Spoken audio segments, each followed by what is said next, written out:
being a psychologist, it's not just a 3-year degree as maybe other professions require their path to go. So with us, it's 3 years undergrad, then you have honors for 1 year or 2 years, depending if you're doing it full time. Then you have your master's. So it can be about 7 years, all right?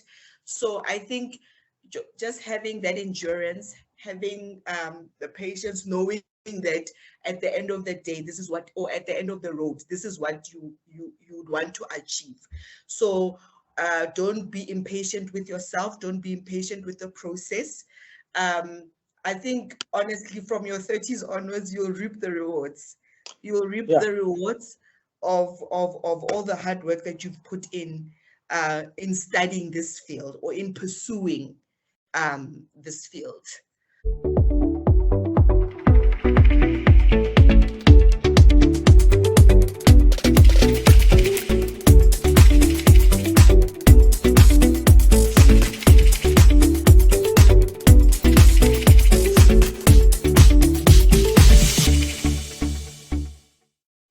Thank you so much, friends. Thank you for joining us. I've got a very beautiful lady here. I know her from the University of Pretoria when I was still there as a psychologist, and we met there. And she has now advanced to other field, and I know she's working at the Department of Basic Education. But I don't want to say much. I want to give her an opportunity to introduce herself, to tell us where she comes from, who she is, what is she doing. Sibusisiwe, welcome, and over to you. Tell us about yourself, where you come from, who you are. Introduce yourself to those who are watching. Thank you. Yes, thank you so much, Dr. Tsebe. Kalibito, I go by Sibusisiwe Mahlangu. I am married to Mr. Komane. So I am Sibusisiwe Komane, all right? I thought you were using a double barrel surname. No, that was for tax purposes. That was just... Oh. Yes. I'm from KwaNdebele, a place called Falbank. It's in Mpumalanga. I was raised by my mom and dad. Unfortunately, my mom passed away when I was 10 years old. So then my dad had to now continue raising 3 children by himself, a 19-year-old, a 14-year-old, and a 10-year-old. Fine. And I was in boarding school when my mom passed away. My sister and I and my brother, we were all in boarding school. So my dad just continued with the whole boarding school thing because he said that was his plan with his wife. Him and my mom decided the kids should stay in boarding school. So long story short, finished. I went to school by large school Varambat. I did my primary school there. And then for my high school, I went to Sekles Agricultural High School. Both schools actually are in the Limpopo province. Okay, and I was in boarding school in both of the schools. Then I matriculated. And when I matriculated, I came to Pretoria. All right. So I went to tax. I applied for a BA, but now what I want to say is that in my applying, I wanted to do forensic psychology, forensic work, like forensic criminology, actually. I think I was more influenced by the NCSI and all those shows. So when I applied, I just applied for a BA psychology. I didn't really do well in my science and my bio. So that's why I didn't go the BSc route. I decided, let me go the psych route and then I'll merge. I'll see how it goes about, but I want to be a forensic psychologist or whatever. Like I was into that whole space. Anything forensic, basically. Yes, I was like very keen on that. Yeah, and then I did my first year, obviously, then I chose both psychology. I was doing BA General at tax. I did my first year, my second year. Oh, yes. Sorry. Another thing, actually. So in my first year, I did BA General, right? Then I was told about social work while I was doing my first year. And that the people from the Department of Social Development came to TAGS. They did a presentation and whatnot. And they were like, they're giving out bursaries, blah, blah, blah. And obviously now I'm thinking, ish, to alleviate my dad from the financial pressure, let me go this route, the social work route. So in my second year, I decided to change my major and I take social work. So I add on, no, luckily I didn't change my major. I just added on the social work. So on top of the psychology and the criminology, I added on a third, because you're only supposed to have two. Minimum requirement is having two majors. So I added my third major as social work, because now I want a bursary. I want my dad to not have to pay any more for my school fees and my res. I was also in res.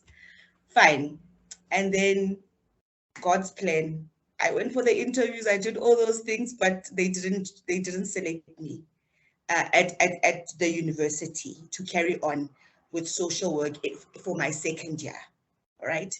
But now the bursary people had chosen me, the social work bursary people at Mpumalanga. So obviously I had to decline that bursary because I'm not a social work major. All right. Then, yeah, I mean, yeah, then that's that. Then I did my first year, I continued with my second year, continued with my third year. And then I found out about PSYCH in my third year. Again, there was a presentation in our psychology class. People from the Groenkloof campus came to our class at the Hatfield, and they were explaining what there's a discipline in psychology by PSYCH. It was my first time hearing of it. And again, I was like, let me try this. Let me try this. So now I'm on that path of, okay, as much as I still want to go into criminology, but now, you know, when just opportunities keep coming and you're like, let me just try my luck. Let me just try my luck. And yeah, so with the PSYCH, yeah, I went through the interview process and I made it for my honors. Again, for the masters, I made it for my masters. And here I am today. Wow, wow, wow, wow. And did you apply for honors and masters, and were you selected the first time, or did you have to reapply? Were you rejected? How was the process? So the process for both my honors and my masters, I was accepted the first time around. The process, I remember with my honors, I think I stood out. Why I'm saying that? I had dyed my hair blonde. Wow. I had dyed my hair blonde. I was wearing a yellow skinny jean. Okay. And I was wearing like a pink, guys, like a pink top, like, my word, guys. So I think those people just said, like, we just want to see what that girl has, like, how bold she is, coming with dyed hair. I had short hair, so I had dyed it blonde, but not for the interview. Like Nensiki, my hair was just already dyed, right? So I didn't dye for the interview. But I'm just saying, now that I think in retrospect, I'm thinking, how bold was I to go there wearing a yellow skinny jean, a pink top with dyed hair, like. But I guess it just goes to show, like, if this is your path, it's your path. Like, no matter how you present yourself, or, you know, but wow, yeah. They didn't tell you that the competition was high. You needed to be colorful to stand out. Probably. I think I really genuinely stood out. They were probably like, we want to see that one with the blonde hair. Oh gosh, yeah, shame, man. So no, was that your master's level or your honors level?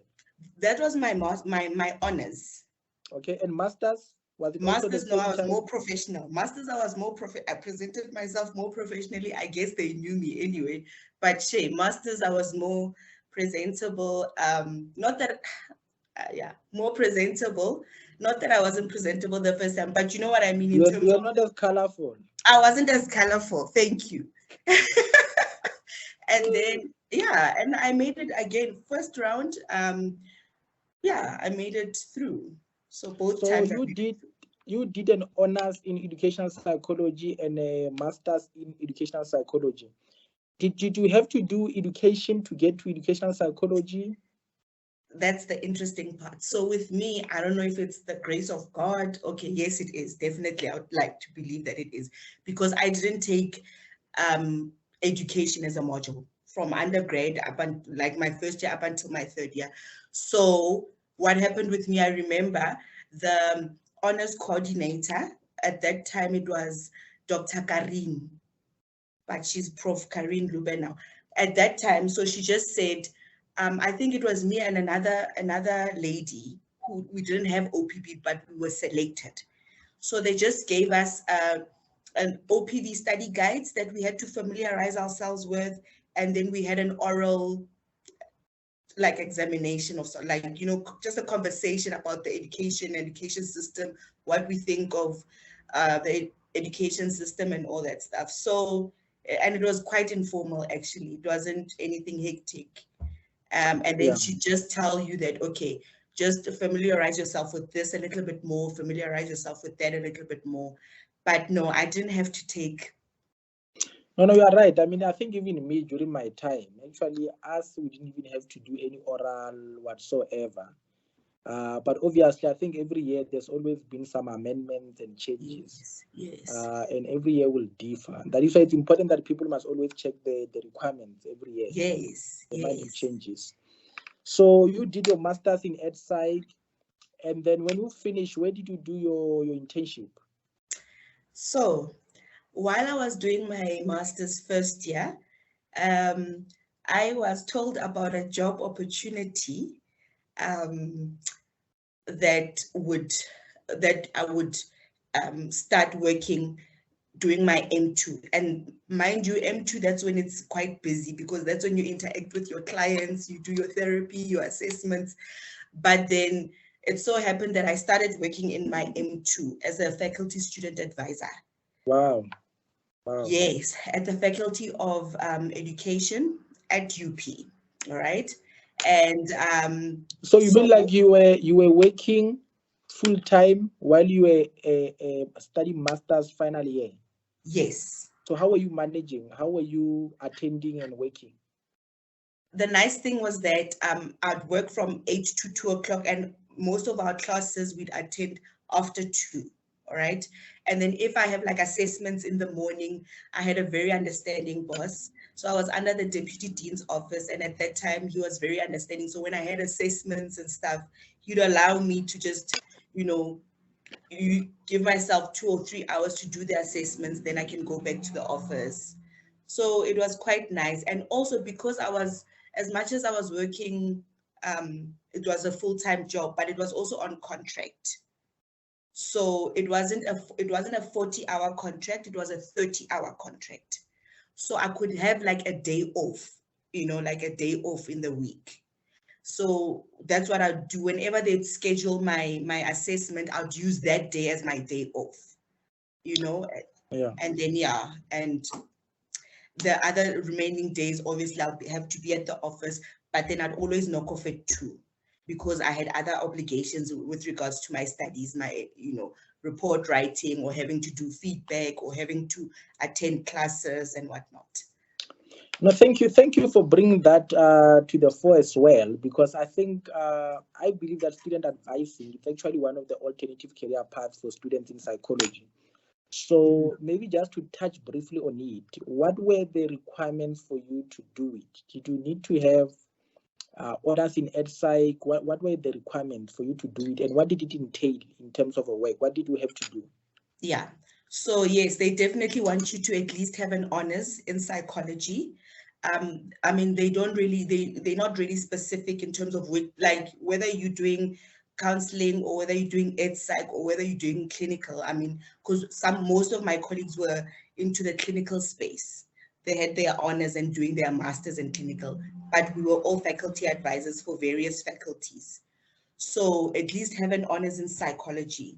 All right. And what faculty advising entails, it's basically a leg of psychology in terms of learning support. So that's where we do a lot of academic skills enhancements, like, your time management, your study skills, your goal settings. So you'd basically sharpen the skills of the students, with regards to their academic abilities. So you don't, sorry, continue. Yeah, so that they can, obviously when they set their goals, so that they can achieve those goals. So what we do, we were like basically mentoring or coaching, yes, the students. So you didn't need to register with HPSSA for you to do that. It was not the requirement. To be a faculty advisor? Yeah. The only requirement, or one of the requirements, is that you should at least have an honors level, right? Or have knowledge or background in psychology at an honors level. But you don't have to be registered with the HPSSA. I think that was just an added bonus if you are registered. Yes, if you are registered, then that's just an added bonus for you. Okay. So you did that, and then what happened after your master's? Were you still working? So yes, so then for my internship, I got an opportunity to go to Psych Ed. I went there for the interviews. I got selected. So I was ready to resign from my faculty advising job at UP and go to Psych Ed. Psych Ed, you mean like at UJ? At UJ, yes. Okay. At UJ. And I was advised rather not stay behind because I hadn't finished my research as well. Yes. So then what I did, I converted my job as a faculty advisor, my position, into an internship. Yeah. So they agreed to change that, and just view it like as learning support, as I indicated earlier. But then I had to add on assessments, therapy, psychoeducational assessments, and career assessments. So what I did then is that I partnered with an organization, NPO, Counseling Act at the time, but it's not existing anymore. At the time, I partnered with that organization. Dr. Hanley is the one who used to run it. And then she placed me at Ettridgeville. So at Ettridgeville, I'd go to schools, full service schools, Siaparangwe Primary School. It's a full service school in Ettridgeville, and that's where I'd get my assessments, psychoeducational assessments. And then at TAX, sometimes I'd go to the student support on Hatfield campus, and I'd do some of the career assessments. So it was quite, it was quite unstructured, and I had to structure everything for myself. Yeah. Yes. Yeah, look, I remember I had a similar situation because I worked within the faculty, but I also had to find a school just to provide me another aspect of the experience in order to meet the HPSSA requirements. Yes. So when you finish your internship, what route then did you take? Then I finished my internship, and I stayed in my position as a faculty advisor for I think a year and a half. And then I got an opportunity to move to the Department of Educational Psychology, still within the University of Pretoria, to work as what they call a technical control assistant. Basically, like what we do, we'd supervise students, M2 students. We'd supervise them with regards to their report writing, with regards to their marking therapy sessions, psychoeducational assessments. So it's just the whole process of supervising them and doing quality control of their work, making sure before it gets to the parents, it must have gone through to us, making sure that the work is of good standard and good quality. I know the work very well. Yes, I'm talking to the godfather of the positions. No, actually, there's somebody who started that position. I'm talking to her, and I wish she can come on board for an interview. The person who did the job before me. So, but we'll see her when I speak to her. Yes. No. I'm glad you are sharing that for somebody at least to know that there are different fields where psychologists can work. Yes. So you were actually working with M1, M2, and honor student clinical supervision in terms of the use of psychometric media. And you were also working with media companies, or that when we speak about media, we're speaking about psychological tests here. Yes. Not media studies, drama, whatever. We're talking about No. we're talking about Yes. psychological assessment tools. Yes. So yeah, so okay. So you did that, and I understand now you have left now. So where are you now, and what's happening where you are? So yes, I've left tax. I've left tax, and I am employed by Gauteng Department of Education. Okay, basic education. Yes. Okay. Yes. And I am working in the what they call the ISS unit. So it's the Inclusion and Special Schools unit. ISS unit. Well, I know Department of Education, you like terms, so we need to break them down. They have a lot of acronyms. Like I'm still trying to keep up with the acronyms. Yo, I'm trying to keep up. It's hectic. They have a lot of acronyms. So what's the full name? Inclusion and Special Schools unit. Okay. Okay. So what do you do there? So you are employed as an educational psychologist there? Yes. Okay. Yes. I'm employed as an educational psychologist there.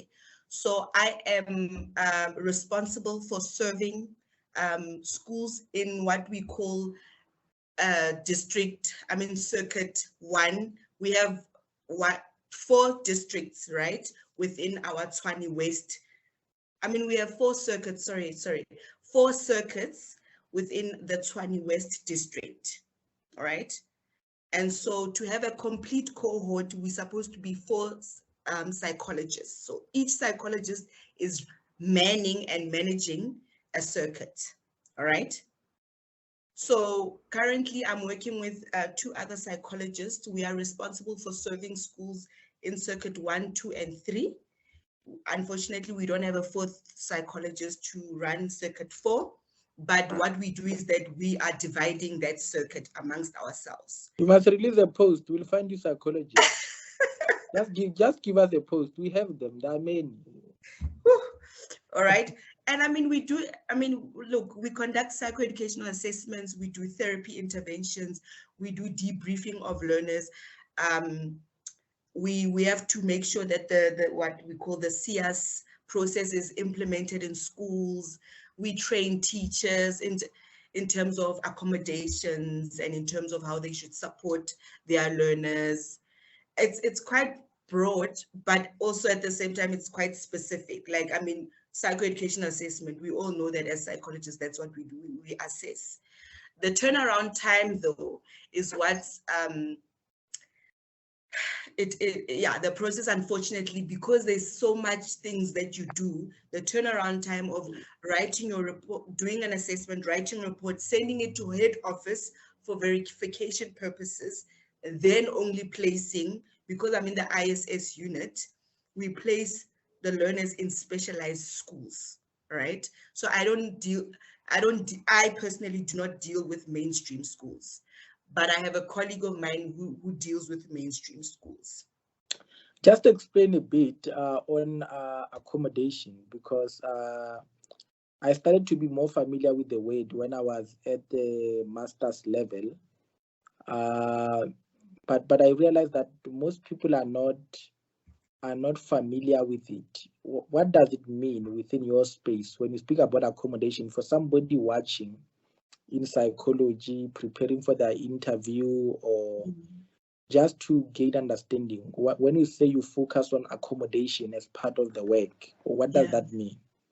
So that means we'll look at maybe those students who have the ability to do the work, but because of a certain barrier that they're experiencing, they can't maybe, for instance, finish on time, or maybe they have what we call dyslexia, then they can't read, so they'll need someone to read for them during their exams when they're writing the examination, or someone who can't write, you know what I mean? So that they'll need a scribe. So that's what we mean by accommodations. We accommodate that barrier that they are experiencing, but they have the cognitive ability to do the work. Okay. You So know what I mean? Yeah. You identify learners with certain form of learning barriers, and you see how to accommodate them so that you can give them equal opportunity to Yes. other learners. Yes. So you say you are not working the mainstream, you are working with special schools. So, but the kids that you are talking about, that you are assessing, are you getting them from mainstream? Do you want to place them in a special school, or the other way around? Where are you? Yeah, so we get them from mainstream schools. Okay. And then, you know, they've been identified in the schools that they're not progressing well. So we get them from them, then we have to assess them, and then we then place them in specialized schools. Okay. So you work basically at a district. Yes, I'm at a district level. Yes, sorry, I'm at a district level. Yes. Okay. And then when there's an assessment or whatnot, then we drive out to the various schools to do those assessments. No, you are part of an important team. I always say people speak about people who go district, people who go district. I didn't know you are a district person. Yes, I'm part of a district. Sorry to say that. That's Swani West District. I'm happy to meet a person from a district. I'm so happy. They are difficult to be found, district people. Let me not talk. This is going to be published. I can't expose my people. When you go to the schools internship, Remesi district. Okay, nobody's good, man. It's good. No. I'm glad to hear that. What we are sharing, man, is very interesting, and I think it's very informative, particularly for people who might want to work with kids with special educational needs. Now, if you can just give me a picture, you know, because I've met people who come from different backgrounds. You know, there are certain people who have got passion to work with disabled kids, kids who were, you know, who are marginalized, kids with some mild intellectual disorders, severe intellectual disorders, or any form of disorder, or barriers, or disability. So what kind of learners do you work with on a daily basis? For somebody just to have a picture, when you say you work with special needs kids, or from an inclusive special school, what kind of learners are we talking about? Just to give a picture, because some of us, we learn these things in a book, but we never get to meet them in person. So what's the context? How does it look like, if you can paint a picture? So listen, it varies. Like for today, for instance, I did an assessment on a child who I suspect that the child is autistic. So I mean, the child appears is normal. All right. So we can work with like autistic children all the way to physically disabled children, literally, or children who have cerebral palsy. So since I've started working here, I've assessed a child who has cerebral palsy, CP, and I had to write a report. Obviously, the child was already diagnosed, because what we do, that's why I'm saying there's such a lot of processes in the department that the child has to fill in what we call a medical form. So they have to go to the hospitals and complete a medical form and whatnot. So that also informs me. So when they come to us, the district, for an assessment, we already know, okay, this child has CP, or this child is physically disabled, or blah, blah, blah. But this child still needs to go to school, right? This child needs to go to school. And within our district, we do have schools that cater for the physically disabled.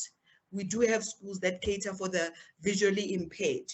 We do have schools that cater for the deaf. So, I mean, so the spectrum varies. I mean, I can deal with a person who is normal, just like me, but maybe intellectually is falls under the SID category. Or I can work with a physically disabled person. And with that person, honestly, some standardized tests you can't really do with them. Like I can't do the exercise with them, especially if they're physically disabled and cognitively challenged.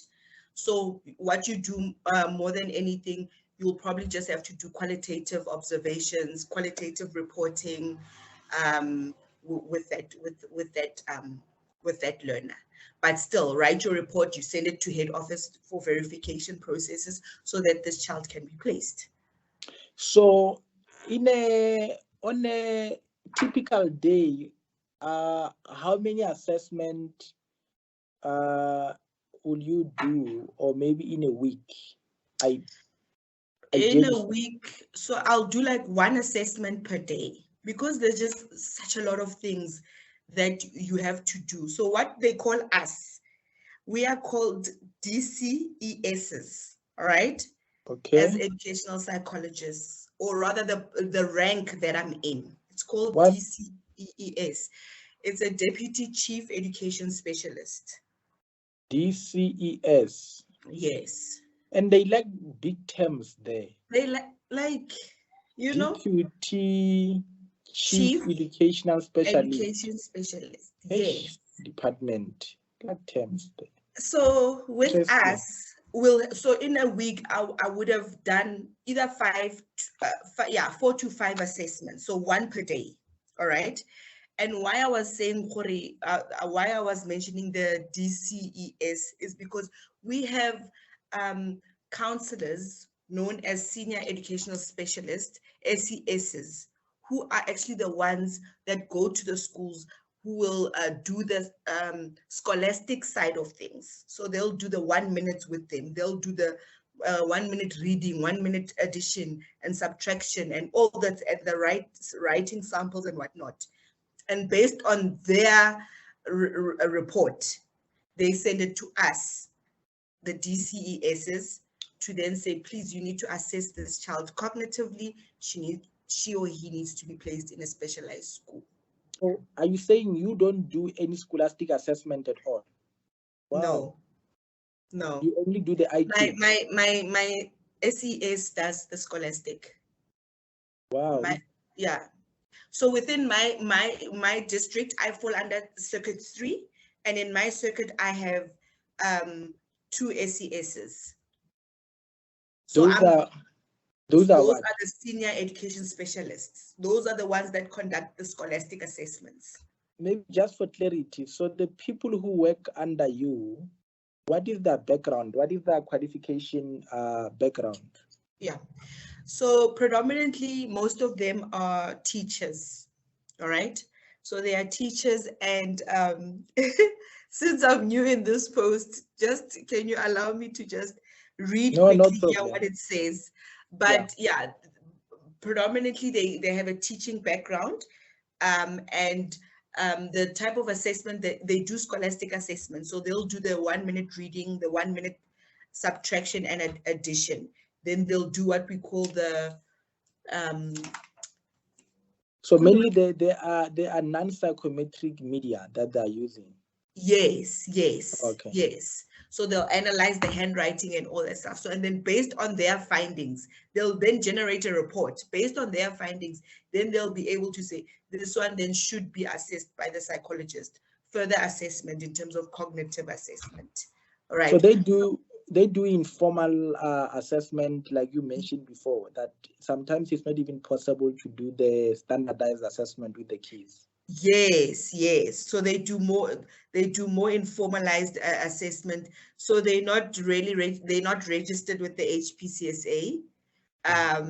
They are, they just have a background in teaching. They have a background in teaching. Most of them are teachers. They come from being teachers, what we call learning education support teachers, LES teachers. Then they come into the SES position, which is the senior education specialist position. Okay. So if you were to compare the work that you are doing now and what you have done in the past and what you have studied, is there something that you can maybe encourage people who might want to follow the path of psychology, particularly work for the Department of Education? I remember when we started, we used to be told that there's so much need at the school level. But obviously, I mean, some of us at varsity, we get a lot of opportunities. What would you say in terms of the gap and the need at the basic education level?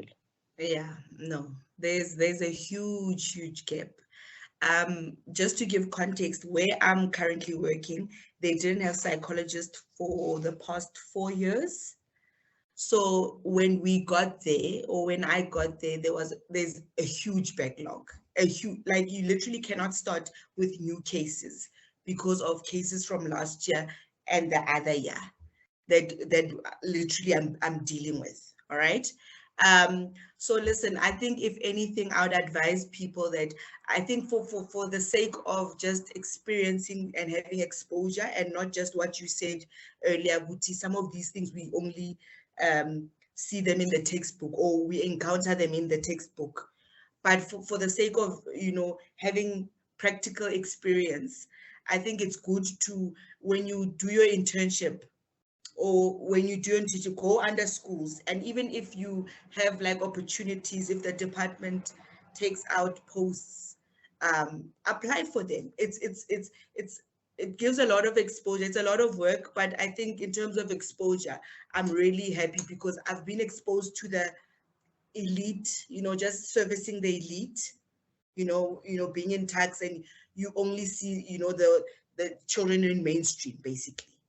And then now being in an ISS unit, where I'm literally working with physically disabled people, deaf people, blind people, literally, that I'm dealing with those kind of clients.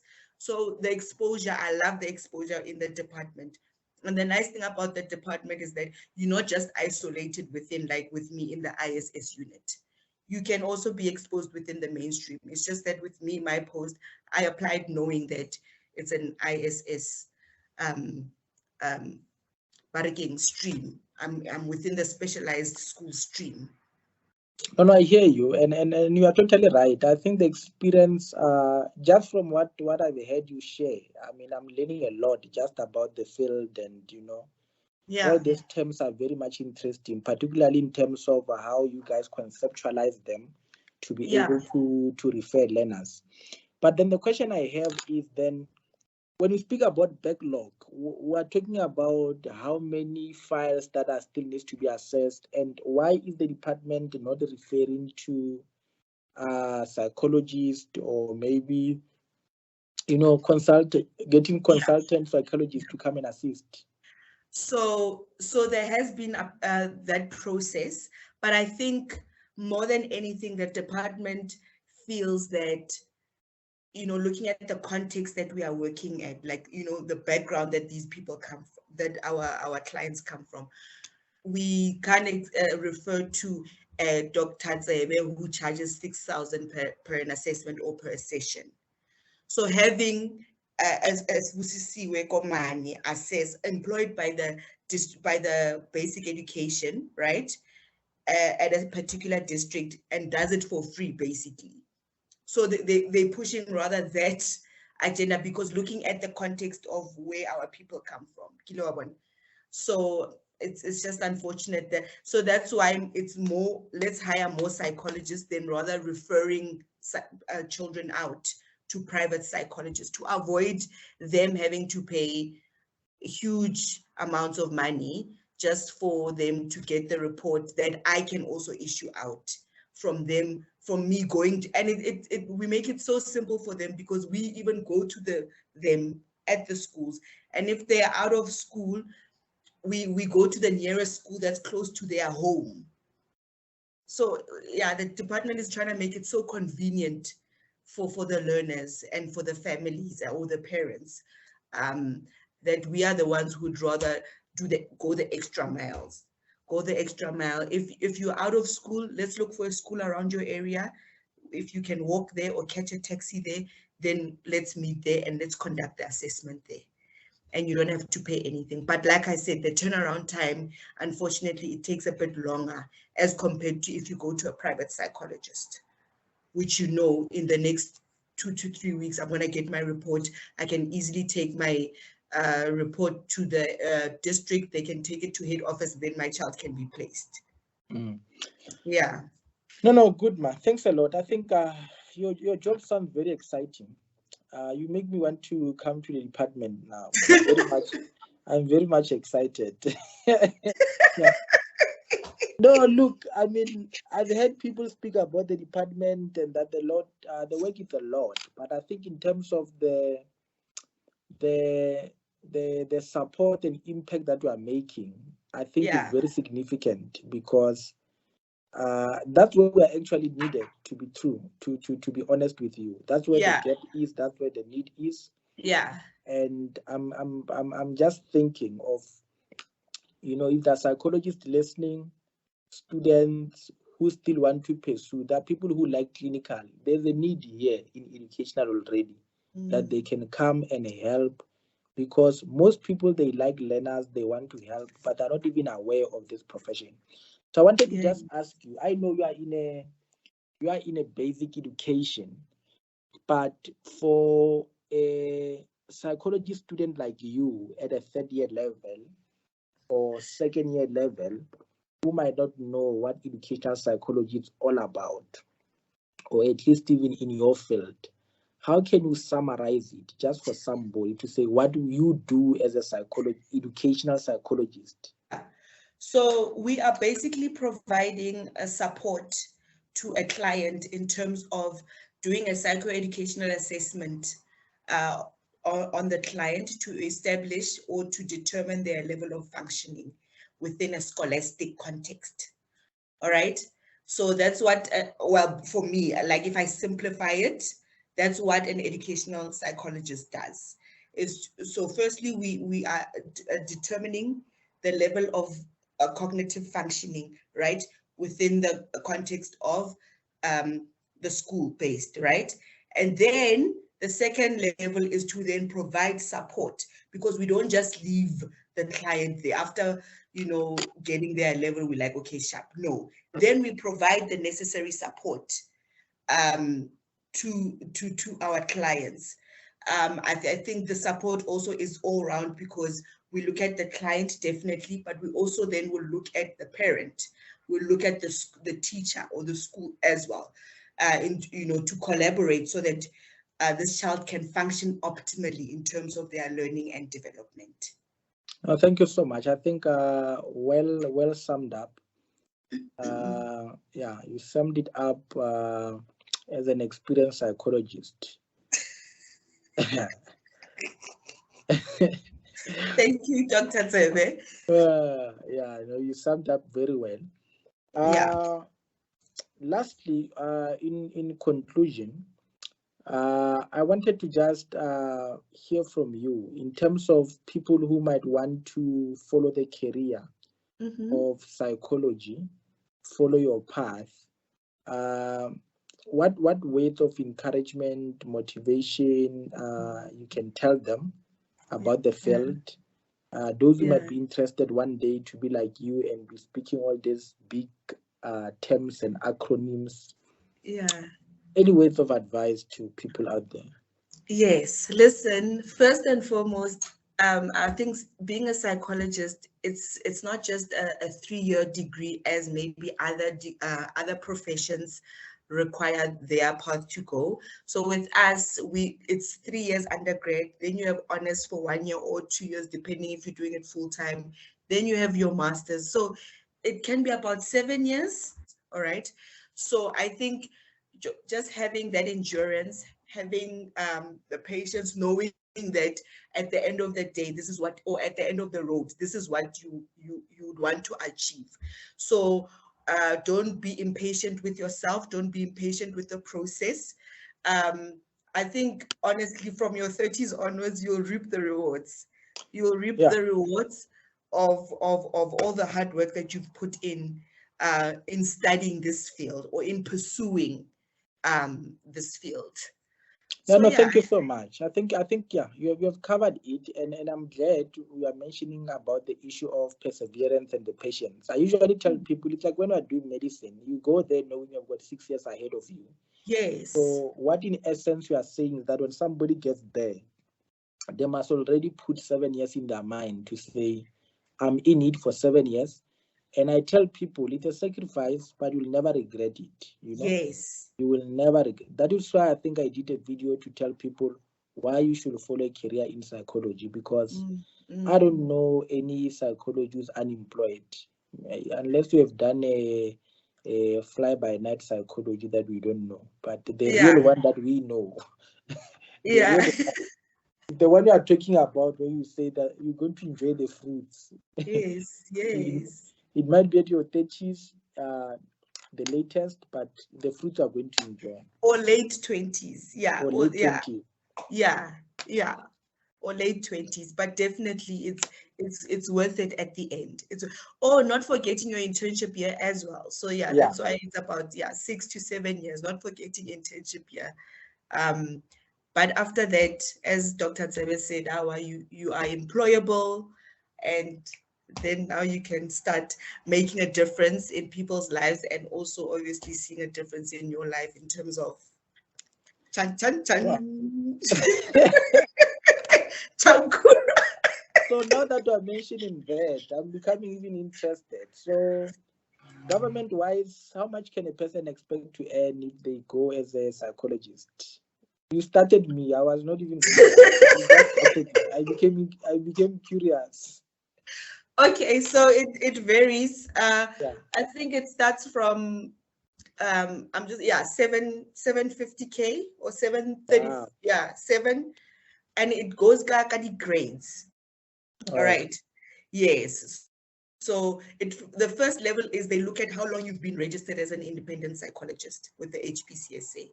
That's where they'll be able to plot you on the spectrum.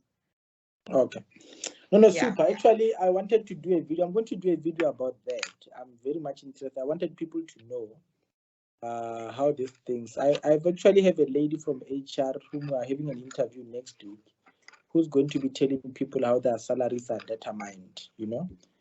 So I like asking this because, you know, I realized that sometimes we ignore the issues of salaries, but they do motivate people to get into particular careers, because we know that, you know, we come from a different socioeconomic background. Yes. And I like what you said in the beginning when you said you wanted to follow social work because you wanted to alleviate the burden from your dad. Yes. So our socioeconomic background can also influence the career that we follow. And it's a reality that we are facing, and we can't ignore it. So thank you for sharing that, and then for at least opening up with that so that we can at least learn from you, and others can also learn and inform the decision that they make. So Sibusisiwe Komane, the educational psychologist, thank you so much. I thank you for your time. Thank you for making the sacrifice to be here for this hour. Any last words that you just want to share with those watching us before we close?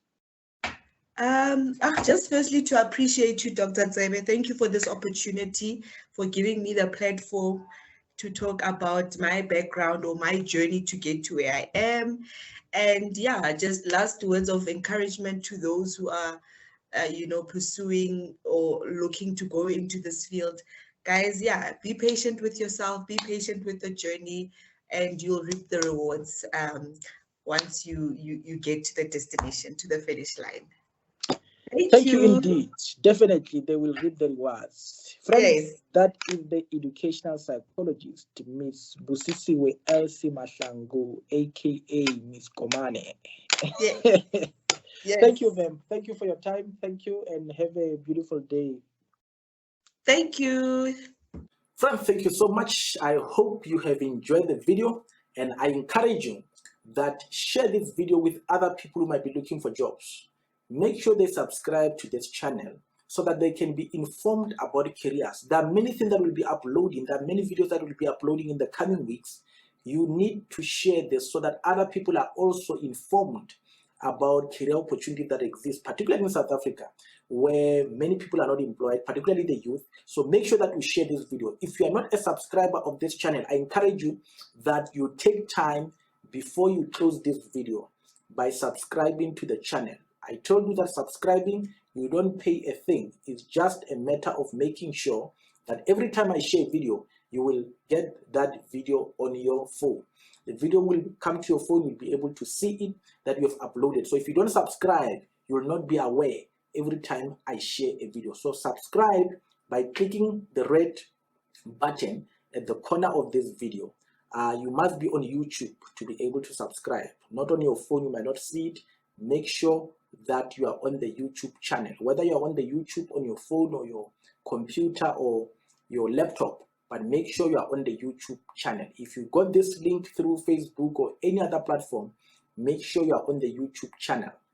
Click the link to go to the YouTube channel and subscribe at the bottom at the corner of this video so that you can be able to get more videos that I share. And also click the notification icon at the bottom, the bell. Click the bell and you'll be able to get notified every time I post a video. But lastly, make sure that you comment. Leave your comment at the bottom of this video.